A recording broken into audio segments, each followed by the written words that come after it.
बिस्मिल्लाहिर्रहमानिर्रहीम। इस वक्त मार्च का महीना चल रहा है और मार्च के महीने के अंदर तकरीबन 80% जो है आम के पौधे ने फ्लावरिंग ले ली है। अब इसके ऊपर हमने आगे जाकर पानी और खाद और जो स्प्रे वगैरह करने हैं उसके अंदर हमने कैसे एहतियात करनी है और जो बीमारियाँ आनी हैं उनके साथ हमने कैसे लड़ना है।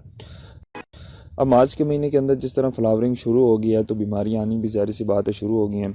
इसके अंदर जो सबसे अहम बीमारी है उसकी हम बात कर लेते हैं, जिसे हम एंथ्रेक्नोज के नाम से जानते हैं। ये ज़्यादातर फफूंदी की वजह से आती है। ये फफूंदी ट्राइगम ग्लियो के नाम से जानी जाती है।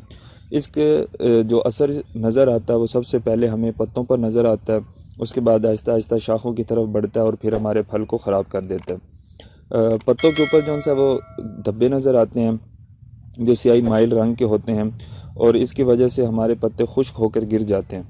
बीमारी अगर फूल पर पड़ जाती है तो हम उसको कंट्रोल नहीं करते तो आगे जाके हमारे फल को भी ख़राब करती है। इसको रोकने के लिए हम जिस भी पत्ते पर देखते हैं कि इस बीमारी का असर हो चुका है उनको हम काट देते हैं। शाखों को कटे हुए हिस्सों पर बोर्ड पेस्ट या सल्फ़र जोन्स है उसका हम पेस्ट लगा देते हैं।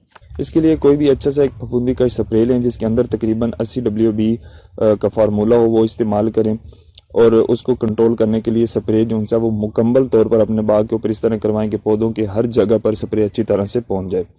उसके बाद हम बात कर लेते हैं आम का बटूर जो है, जिसे हम बटूर की बीमारी जानते हैं। ये पंजाब और सिंध के अंदर बहुत ज़्यादा पाई जाती है। इसकी वजह से भी जो पत्ते हैं उनके ऊपर स्याह रंग पड़ जाता है और स्याह रंग पड़ने की वजह से ये हमारे जो उनसे फ्लावरिंग है उसको ख़राब करता है। वो भी स्याह कलर का होकर गिर जाता है, सूख जाता है और मुकम्मल तौर पर ये जहाँ से स्टार्ट होती है वहाँ से पूरी टहनी को ख़राब कर देती है और हमारी टहनी जो है वो हमारे हाथ से निकल जाती है। जब टहनी निकल जाती है तो वो पौधे की तरफ बढ़ती है और पौधा ख़राब होने के बहुत ज़्यादा असरात होते हैं।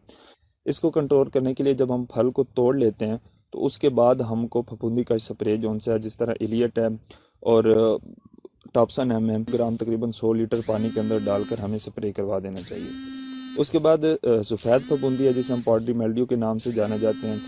इसका हमला होता है, ये फरवरी और मार्च के महीनों में होता है। अगर हम इसका स्प्रे इसके लिए जो सा स्प्रे इस्तेमाल करते हैं वो हम अगर जनवरी में करवा लेते हैं, जनवरी में करवाने से जो हमारा फ्लावरिंग आती है उससे पहले अगर हमारा स्प्रे हो जाता है तो उसके बहुत अच्छे रिज़ल्ट मिलते हैं और ये बीमारी पहले से ही कंट्रोल हो जाती है।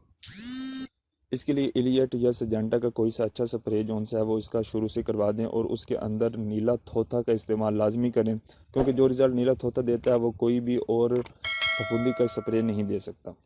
स्प्रे करने वाले को इस बात पे ज़रूर पाबंद कर दें कि वो इस तरह स्प्रे करे कि तकरीबन पूरे पत्तों और फ्लावरिंग के ऊपर एक अच्छी तरीके से स्प्रे हो जाए।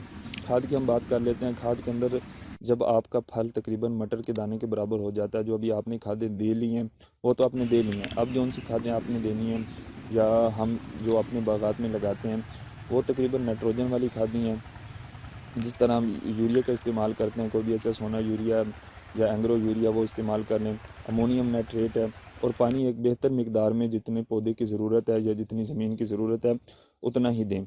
इसके अलावा ज़्यादा फल आने वाले साल के बाद एक आम की रूटीन होती है। ये देखा जाता है कि जी इस साल हमारा फल ज़्यादा है, इस साल हमारा फल कम है। तो उसके लिए ये है कि जिस साल आपका फल ज़्यादा होता है तो पौधा अपनी खुराक ज़मीन से मुकम्मल तौर पर हासिल कर लेता है।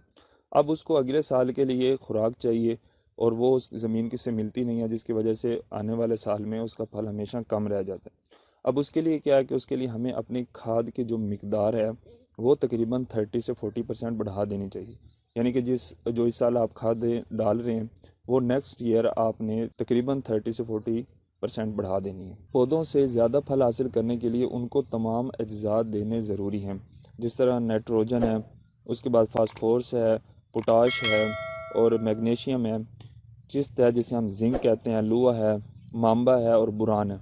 ये हम ज़मीन के अंदर एक मुनासिब मिकदार के अंदर, जिस तरह 40 किलोग्राम जो सी है वो नाइट्रोजन है और 10 किलोग्राम फास्फोरस कहा जाता है, 45 किलोग्राम पोटाश और 30 किलोग्राम मैग्नीशियम और जिंक, लूआ, मांबा और बुरान ये मुनासिब मिकदार के अंदर अपने पौधे को लाजमी दें ताकि आने वाले साल में वो एक अच्छी पैदावार दे और अच्छा रिज़ल्ट उसका आपको हासिल हो।